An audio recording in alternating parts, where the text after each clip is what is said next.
नमस्कार बच्चों। आज की क्लास में हम वैद्युत द्विध्रुव को समझेंगे।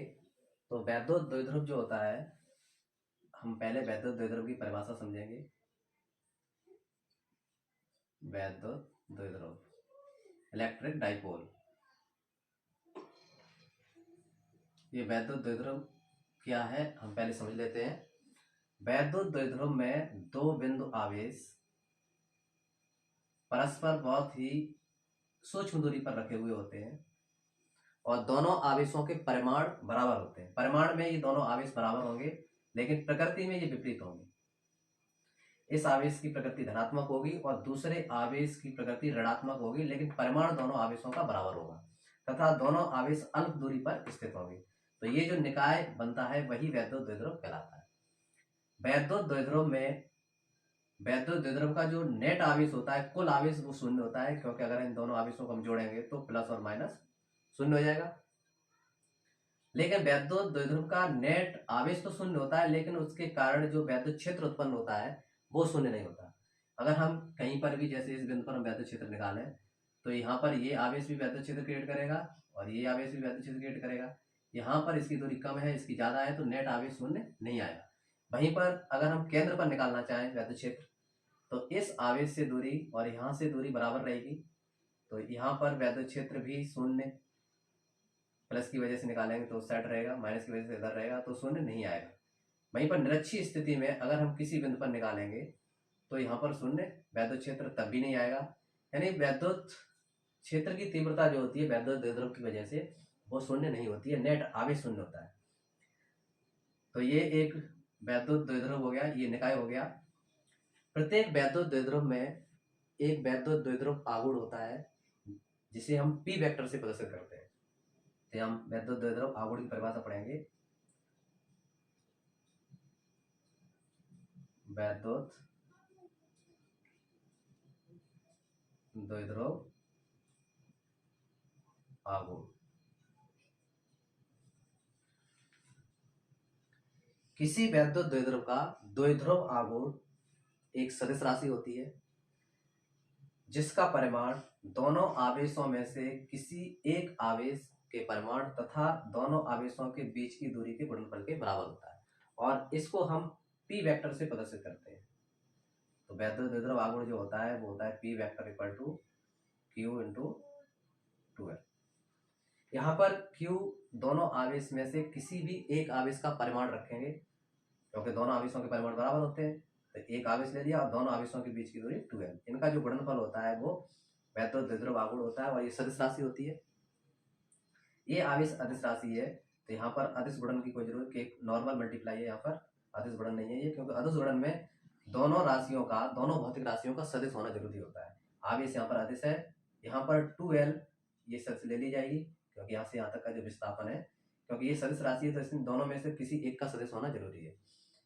तो यहाँ पर इसको हम P vector equal to Q into 2l से दिखा देते हैं, वैद्युत द्विध्रुव आघूर्ण। अब यहाँ पर जो दोनों आवेशों के बीच की दूरी हमने ली है वो 2l ली है। दोनों आवेशों के बीच की दूरी l नहीं लेंगे। 2l लेने का कारण ये है कि इसकी सहायता से 2l लेने पर जो डेरिवेशन होते हैं, अन्य सूत्रों की जब व्युत्पत्ति करते हैं तो वो थोड़े सिंपल हो जाते हैं। अगर हम l लेंगे तो वो थोड़े जटिल हो जाएंगे, तो इसका यही कारण है 2l लेने का। डेरिवेशन इससे बहुत सिंपल हो जाते हैं। और जो वैद्युत द्विध्रुव आघूर्ण है ये P, इसकी दिशा अगर हम निकालेंगे तो ऋण आवेश से धन आवेश की ओर होती है।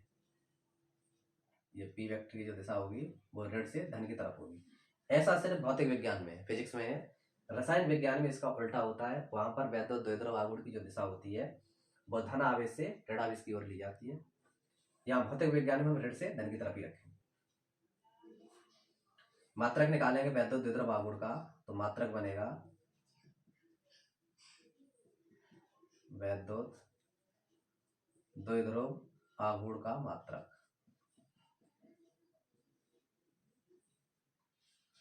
तो मात्रक बनेगा इसका, आवेश का मात्रक होता है कूलॉम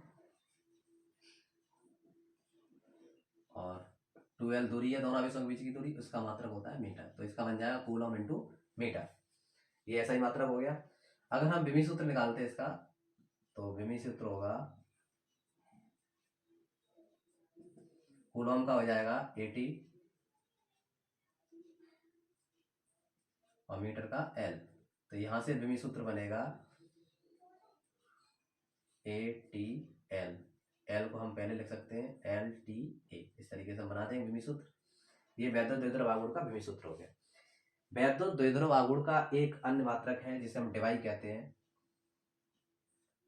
ये डिवाई जो मात्रक है वो होता है 3.3 गुणित 10 की घात -30।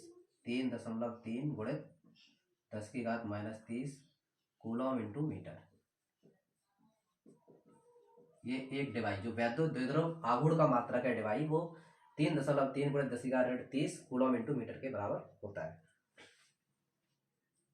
तो यहाँ से हमने ये वैद्युत द्विध्रुव की परिभाषा पढ़ी और वैद्युत द्विध्रुव आघूर्ण की परिभाषा पढ़ ली। एक बार से फिर दोहरा देता हूँ परिभाषा को।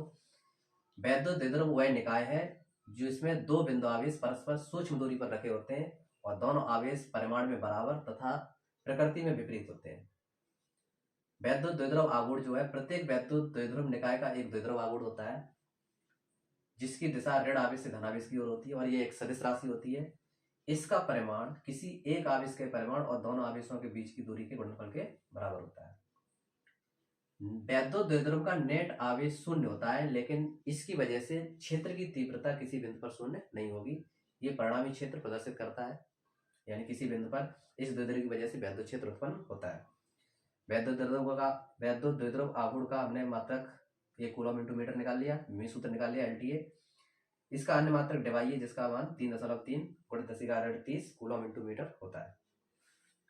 अब इसके बाद हम वैद्युत द्विध्रुव की वजह से जो वैद्युत क्षेत्र उत्पन्न होता है उसको हम सीखेंगे कैसे निकालेंगे वैद्युत द्विध्रुव की वजह से वैद्युत क्षेत्र की तीव्रता। तो वैद्युत द्विध्रुव की वजह से वैद्युत क्षेत्र की तीव्रता दो स्थितियों में निकलती है। एक तो होती है अक्षीय स्थिति में, अगर कोई किसी बिंदु को हम वैद्युत द्विध्रुव की अच्छी स्थिति में रखते हैं तो वहां पर वैद्युत क्षेत्र की तीव्रता निकालेंगे, जिसे हम अनुदैर्ध्य स्थिति भी कह सकते हैं या टेन स्थिति बोल देते हैं। दूसरी कंडीशन होती है लंब, जिसे हम अनुप्रस्थ स्थिति कह देते हैं, निरक्षीय स्थिति। अगर हम वैद्युत द्विध्रुव की अक्ष पर कोई, जैसे ये वैद्युत द्विध्रुव है, इसकी अक्ष पर कोई बिंदु ले लें तो वो अच्छी स्थिति हो जाएगी। वहीं पर वैद्युत द्विध्रुव के निरक्षीय रेखा पर अनुप्रस्थ स्थिति में यहाँ पर कोई बिंदु ले लें तो उसे हम बोलेंगे निरक्षीय स्थिति। ये अच्छी स्थिति हो गई इस बिंदु पर, और ये वैद्युत द्विध्रुव के ठीक ऊपर लंबवत रेखा पर निरक्षीय स्थिति। इसे अनुप्रस्थ स्थिति भी कहते हैं, इसको अनुदैर्ध्य स्थिति कहते हैं, और इसको टेन स्थिति बोल सकते हैं, इसको टेन स्थिति। तो हम पहले अच्छी स्थिति में निकालेंगे। अच्छी स्थिति में वैद्युत क्षेत्र की तीव्रता, अच्छी स्थिति में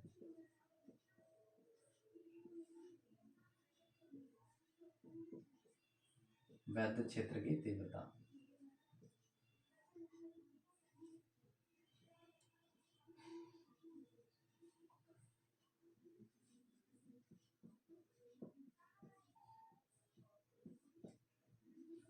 अच्छी स्थिति में वैद्युत क्षेत्र की तीव्रता निकालेंगे तो हम यहाँ पर कोई दो बिंदु आवेश ले लेते हैं जिनकी प्रकृति विपरीत और परिमाण बराबर है। तो ये एक वैद्युत द्विध्रुव हो जाएगा, ये निकाय एक वैद्युत द्विध्रुव हो गया। इस वैद्युत द्विध्रुव का ये केंद्र O है, केंद्र O से ऋण आवेश तक की दूरी स्मॉल l और केंद्र O से धन आवेश तक की दूरी भी स्मॉल l, तो ये पूरी 2l दूरी हो जाएगी। वैद्युत द्विध्रुव के केंद्र से स्मॉल r दूरी पर एक बिंदु P लिया, यहाँ पर हमने बिंदु P है। इस वैद्युत द्विध्रुव के कारण इस बिंदु P पर हमें वैद्युत क्षेत्र की तीव्रता निकालनी है। तो केंद्र से P तक की दूरी हो जाएगी स्मॉल r, और यहाँ से हम आवेश से दूरी निकालेंगे ऋण आवेश से, तो ये बचेगी r माइनस l। क्योंकि यहाँ केंद्र से P तक की दूरी r है तो उसमें से हम l हटाएंगे, तो यह ऋण आवेश से दूरी P तक की निकलेगी r माइनस l। वहीं धन आवेश से दूरी लेंगे तो इस l को और ऐड कर दिया जाएगा r में, तो ये दूरी हो जाएगी r प्लस l। ये वैद्युत द्विध्रुव जिस माध्यम में रखा हुआ है उसका परावैद्युतांक K है, तो कोई भी माध्यम हो सकता है, उस माध्यम का परावैद्युतांक यहाँ K लिया गया। तो P बिंदु पर जो वैद्युत क्षेत्र की तीव्रता निकलेगी वो धन आवेश की वजह से भी होगी, ऋण आवेश की वजह से भी होगी। तो पहले हम धन आवेश की वजह से वैद्युत क्षेत्र की तीव्रता निकालेंगे बिंदु P पर। प्लस क्यू आवेश के कारण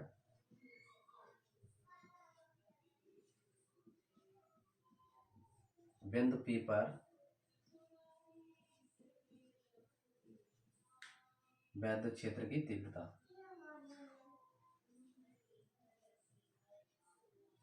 बिंदु P पर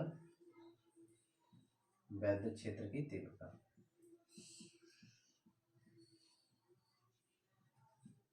हो जाएगी E1 इक्वल टू 1/4πε0 के Q upon R plus L का होल स्क्वायर। यहाँ पर R प्लस एल का होल स्क्वायर लिया जा रहा है क्योंकि धन आवेश से बिंदु P तक की दूरी R प्लस एल है, तो यहाँ पर 1/4πε0 के Q upon R plus L का होल स्क्वायर, ये वैद्युत क्षेत्र की तीव्रता होगी धन आवेश की वजह से। अब इसी बिंदु पर अब धन आवेश की वजह से वैद्युत क्षेत्र की तीव्रता होगी वो बाहर की तरफ होगी E1, क्योंकि धन आवेश में से क्षेत्र रेखाएं बाहर की तरफ निकलती हैं, तो धन आवेश की वजह से क्षेत्र की तीव्रता आवेश से बाहर की तरफ होगी। ऋण आवेश के कारण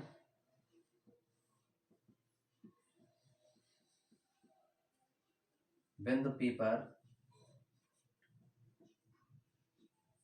वैद्युत क्षेत्र की तीव्रता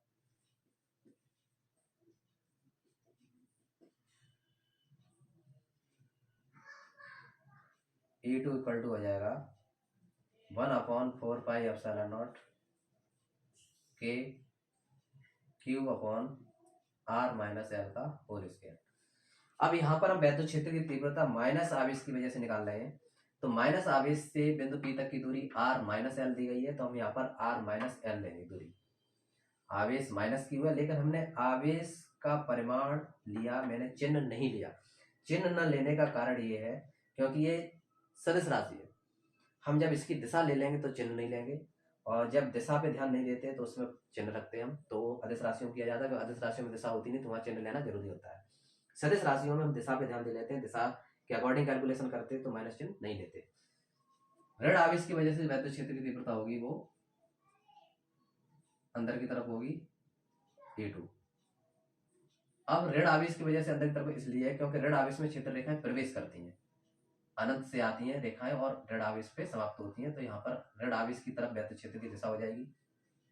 इन दोनों वैद्युत क्षेत्रों में 1/4πε0 ये वैल्यू में इक्वल होगा, आवेश परिमाण में बराबर है, R प्लस एल का भाग लग रहा है स्क्वायर का, R प्लस एल के स्क्वायर का, यहाँ पर R माइनस एल के स्क्वायर का भाग लग रहा है, तो R प्लस एल अधिक होने की वजह से E1 का मान यहाँ कम हो जाएगा और R माइनस एल का भाग लगने से यहाँ पर E2 का मान अधिक हो जाएगा। हमने धनावेश इधर रखा है इसलिए E2 का मान यहाँ अधिक है, अगर हम इधर ऋणावेश कर देते, इधर धनावेश कर देते तो E1 का मान अधिक हो जाता, परिणामी क्षेत्र बाहर की तरफ हो जाता। अब हमने प्लस इधर रखा है माइनस इधर रखा है, तो परिणामी क्षेत्र जो है हमें अंदर की तरफ प्राप्त होगा क्योंकि E2 यहाँ पर अधिक है, E1 कम है, तो परिणामी क्षेत्र की तीव्रता हो जाएगी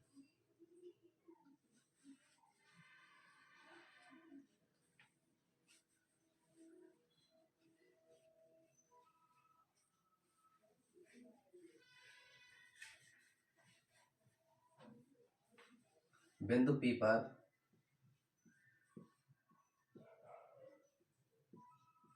परिणामी क्षेत्र की तीव्रता।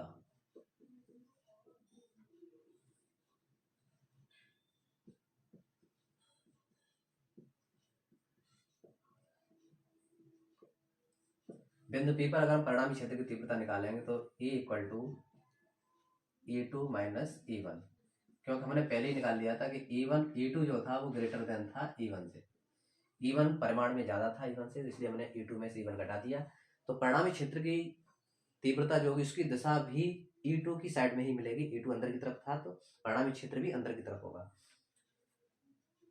E equal to 1/4πε0 Q upon R minus L whole square minus 1/4πε0 के प्रावर्तांक भी रख देंगे के Q upon R plus L का होल स्क्वायर।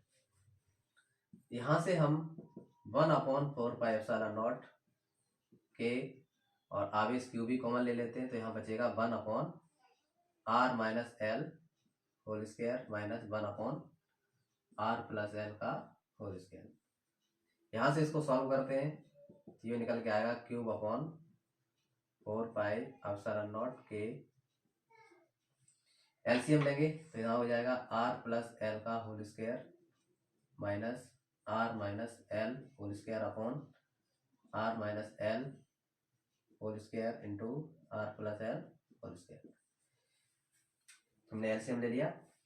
इसके बाद इसको आगे सॉल्व करेंगे तो ये होगा cube upon 4 pi epsilon naught के स्क्वायर खोलेंगे इसका R square plus L square plus 2RL और यहाँ से माइनस चिन्ह लगा हुआ है तो सभी चिन्ह बदल जाएंगे minus R square L square plus होगा लेकिन माइनस आगे आएगा कोष्टक खोलेंगे तो ये minus L square minus 2RL होगा लेकिन माइनस आगे लगे होने की वजह से ये प्लस का 2RL हो जाएगा।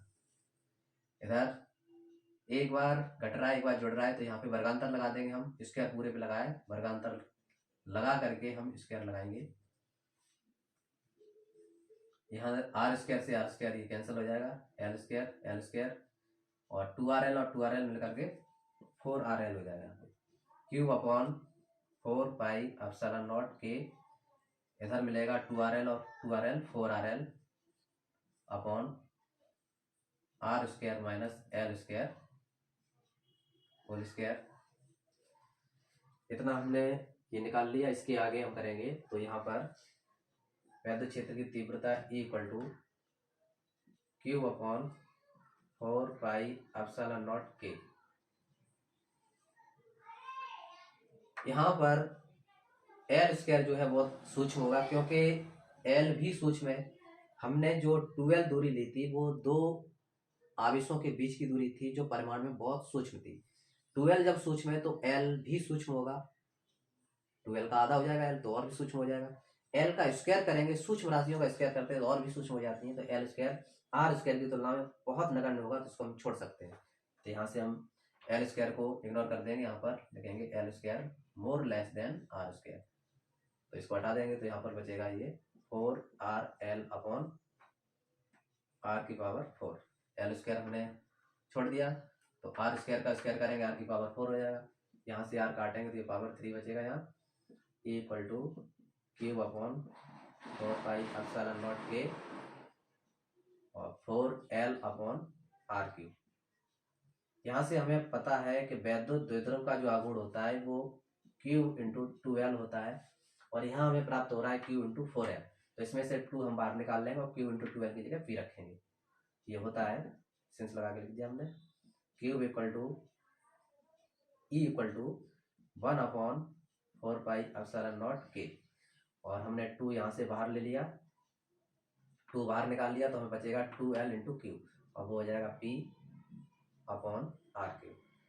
तो यहाँ से हमें वैद्युत क्षेत्र की तीव्रता का फॉर्मूला मिलेगा 1 अपॉन 4 पाई एप्सिलॉन नॉट के 2P अपॉन आर क्यूब। ये अच्छी स्थिति में वैद्युत क्षेत्र की तीव्रता का फॉर्मूला है। निरक्षीय स्थिति में वैद्युत क्षेत्र की तीव्रता का फॉर्मूला हम निकाल सकते हैं और वो हम आगे के वीडियो में निकालेंगे क्योंकि ये इस वीडियो में हमने वैद्युत द्विध्रुव निकाय जो है उसकी परिभाषा पढ़ी, वैद्युत द्विध्रुव आघूर्ण की परिभाषा पढ़ी और अच्छी स्थिति में वैद्युत क्षेत्र की तीव्रता निकाली। आगे के वीडियो में हम वैद्युत द्विध्रुव की कारण वैद्युत क्षेत्र की तीव्रता निकालेंगे वो भी निरक्षीय स्थिति में।